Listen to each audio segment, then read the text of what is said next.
ఊరంతా అయింది మీకు కొంతమంది ఇప్పుడు ఇంతమంది కూర్చున్నారు చూసారా 176 మందిలో కొంతమందికి తొందర పూజ అయితే మరి అన్నం తిని ఇంటికి పోవచ్చని ఒకటి కొంతమందికి ఉంది.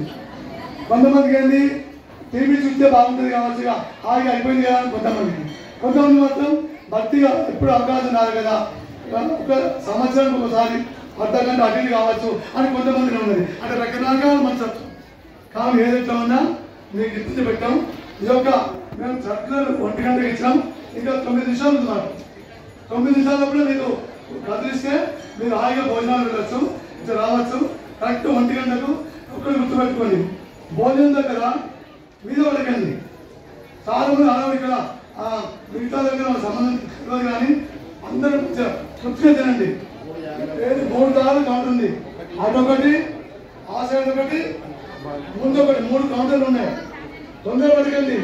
ఏదో రాకుండా మాకు చెప్పండి, అడగండి, మీద పడకండి. మీ ఇంట్లో ముగ్గురు మీరు వ్రతం చేసుకుంటే ఎంతైతే టైం చేస్తారు చెప్పండి. 1 గంట వెళ్తారా మీ ఇంట్లో? మరి ఇక్కడ మీరు 170 మందికి 1 గంట చేసిన ఆలోచించండి. 3 అయితే చెప్పి 18 పడతారు, 30 పడతారు, చేసి చేస్తారు. వాళ్ళందరూ బోరు కొడతాయి అనుకుంటారు. అంతమంది చూడండి. కానీ కొన్ని 1000 మంది ఒక్క మంది సఫలపడతారు. ఇక మంది చదువుకోవాలి అనుకో, మీరు ఇంతమంది బాధపడరు.